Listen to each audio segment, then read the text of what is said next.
Good morning all of you.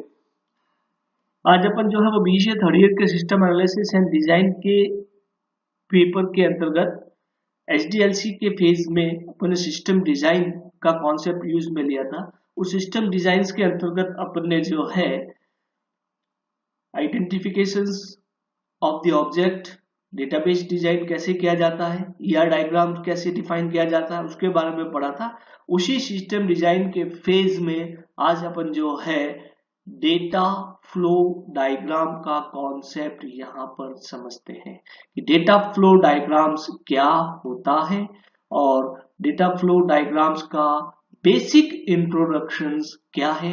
ये concept जो है आज अपन यहाँ पर समझेंगे। तो इसके अंतर्गत सबसे पहले अपन जो है वह डेटा फ्लो डायग्राम्स क्या होता है इसकी डेफिनेशंस के बारे में समझते हैं।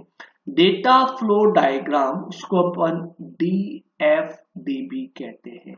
यह एक डिजाइन मेथड से, ठीक, स्ट्रक्चर्स और डिजाइंस मेथड है जिसमें अपन जो है कुछ डायग्रामेटिकल टूल्स लेते हैं जो उस सिस्टम्स में डेटा के फ्लो, डेटा का प्रोसेस और उसका स्टोरेज, उसका आउटपुट क्या आएगा, इसके बारे में यह कंप्लीट डिफाइन करता है।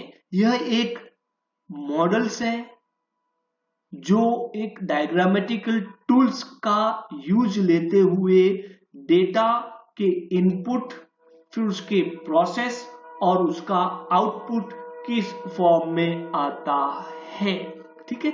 यानी यह एक मैकेनिज्म्स है जो सिस्टम्स में डेटा का फ्लो कैसे होता है, उस फ्लो का प्रोसेस कैसे होगा, प्रोसेस होने के बाद उसका आउटपुट कैसे प्राप्त होगा, यही बताता है। तो यह एक सिंबॉलिक रिप्रेजेंटेशन होता है जो डेटा को डिस्क्राइब करता है, डेटा के फ्लो को डिस्क्राइब करता है। तो डेफिनेशन बहुत सिंपल सी है कि data flow diagrams is a structures analysis and design method. It is a visual tools to depict logical models and express data transformations in system, yani flow of the data in systems. It's basically three concept: input of the data, after input the process of the data, and after the processing of the data result of the data या storage of the data, ठीक है। DFD includes a mechanisms to model the data flow. DFD represent a symbolic systems to describe the data flow. तो simple सा एक definition है कि data flow diagrams क्या होता है, कि डेटा फ्लो डायग्राम जो होता है वो किसी भी सिस्टम्स में जो डेटा आ रहा है उस डेटा के अकॉर्डिंग क्या प्रोसेस होगा और उस प्रोसेस के अकॉर्डिंग उसका रिजल्ट क्या आएगा, आउटपुट क्या आएगा, उसका एक पिक्चोरियल रिप्रेजेंटेशन होता है। तो इस डेटा फ्लो डायग्राम्स में मेनली जो जो एलिमेंट्स काम में लिए जाते हैं उसी के बारे में यहाँ अपन जो है डिस्कस करेंगे। इस डेटा फ्लो डायग्राम्स में नोटेशन कहें या एलिमेंट्स कहें वह मेनली होते हैं, एक तो होता है एक्टिविटी और एक प्रोसेस, दूसरा होता है डेटा फ्लो यानी डेटा का फ्लो किस डायरेक्शन में होता है, तीसरा होता है डेटा स्टोर यानी डेटा आपको स्टोर कैसे करना है, डेटा कैसे स्टोर होता है, और एक्सटर्नल एंटिटी इनपुट भी हो सकता है, सोर्स भी हो सकता है और आपका डेस्टिनेशन भी हो सकता है। तो सोर्स के रूप में इनपुट वैल्यू हो सकती है, डेस्टिनेशन के रूप में जो है वो एक आउटपुट स्टोर हो सकता है या आपका रिजल्ट हो सकता है। तो इस तरह से डीएफडी में मेनली 4 एक्टिविटीज होती है, 4 कंपोनेंट्स होते हैं। एक तो प्रोसेस होता है, डेटा फ्लो होता है, डेटा स्टोरेज होता है और एक्सटर्नल एंटिटी होती है। तो सबसे पहले अपन एक्टिविटी के बारे में यहाँ पर पढ़ते हैं। एक्टिविटी या process is the transformation of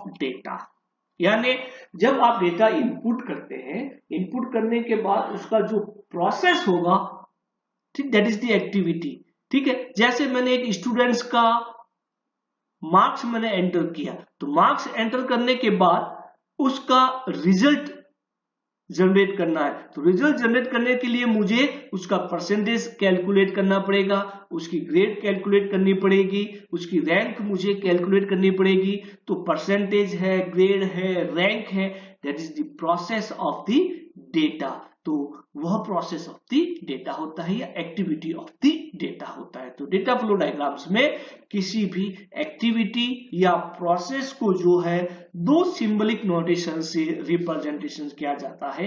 एक तो होता है प्रोसेस का जो होता है वो राउंड शेप होता है, सर्कुलर शेप में होता है, या एक जो है वो राउंडेड रेक्टेंगल के रूप में जो है यहाँ पर डिफाइन किया जाता है। तो ये दोनों सिंबलिक नोटेशंस होते हैं। तो ये प्रोसेस जो होता है वो लेवल 0 का भी हो सकता है, लेवल 1 का भी हो सकता है, लेवल 2 का भी हो सकता है। यानी एक प्रोसेस है तो उसका दूसरा सब प्रोसेस भी हो सकता है। तो ये होता है प्रोसेस। तो एन एक्टिविटी और process is the transformation of data. It's except the data flow as input and produce the data flow as output. तो some examples of the valid process: perform the computations, जैसे calculate grade, point, average, make decision, किसी भी जैसे कोई भी आपको एक decision लेना है कि फॉर वोटिंग पर्पज, ठीक है, इलेक्शन के जो वोटिंग्स होते हैं उस इलेक्शन के वो वोटिंग्स में कंडीशन होती है कि भाई अगर कोई पर्सन है जिसकी एज 18 ईयर्स से कम है तो ही वो वोटिंग के लिए जो एलिजिबल नहीं है। तो that is the make decision हो सकता है। किसी भी डेटा को जो है वो आइडेंटिफिकेशन करना हो सकता है, ऑर्गेनाइजेशन, डेटा का ऑर्गेनाइजेशन करना और उसको एक यूजफुल मैटर के रूप में यूज में लेना होता है आपके पास। किसी दूसरे प्रोसेस को हैंडल करना होता है तो उसके लिए भी जो है वो वैलिड प्रोसेस होता है। Use, storage, data, create, read, update और डिलीट ए रिकॉर्ड। तो ये सारे जो है एक वैलिड प्रोसेस होते हैं, ठीक है। फिर दूसरी जो एंटिटी आती है वो होती है data flow, flow of the data, यानी is show the flow of the information. यानी डेटा एक प्रोसेस से अगर दूसरे प्रोसेस में जा रहा है, किस फॉर्म में जा रहा है, कहां से डेटा इनपुट हो रहा है, कहां पर डेटा आउटपुट हो रहा है और किस तरह से डेटा का प्रोसेस हो रहा है, that is the flow of the data कहलाता है। तो डेटा का जो फ्लो करने के लिए उसमें जो है अपन एक एरो नोटेशंस का यूज लेते हैं और उस एरो नोटेशन में किस तरह से आपका जो है एक डेटा का सिंबॉलिक नोटेशन, कौन सा डेटा आपके जा रहा है। जैसे स्टूडेंट्स के एरो नोटेशन के लिए मुझे स्टूडेंट्स की मार्कशीट के एरो नोटेशन के लिए स्टूडेंट्स के मार्क्स एज ए इनपुट होता है। तो डेटा का फ्लो क्या होगा, कौन सा डेटा फ्लो हो रहा है, स्टूडेंट का मार्क्स जो है वह फ्लो हो रहा है, that is the flow of the data, ठीक है। तो that is the flow of the data. It's reflect the data transfer but control the flow. The arrow of the data show its directions। जिस direction में arrow होगा तो data का flow भी उसी डायरेक्शन में कहलाएगा। Data flow can be split और ज्वाइन। तो जैसे मैंने एक डेटा यहाँ पे ऊपर वाले डायग्राम में आप देखें, लेबल जो दे रखा है वो लेबल जा रहा है, उसके अंदर से भी अगर कोई डेटा आपका हो रहा है तो मैं डेटा को और किसी दूसरे पार्ट्स में भी यूज में कर सकता हूँ। The label of the data flow of as a noun के रूप में जो लेबल को डिफाइन किया जाता है। Data flow means data in motions moving from one place to another in the systems कहलाता है। Its flow from external entity source to the systems होता है। It flow from the system to the external entity, यानी एक internal input से process से output में इसका फ्लो हो सकता है, ठीक है। और आउटपुट से भी आपका डेटा और कहा जा रहा है तो वो भी उसका फ्लो हो सकता है। It's flow from an internal symbols to another internal symbols but always either start or end at process. यानी कोई भी जो डेटा फ्लो होगा वो प्रोसेस से, प्रोसेस को स्टार्ट भी करेगा डेटा और उस डेटा फ्लो जो प्रोसेस को टर्मिनेट भी करेगा, एंड भी करेगा।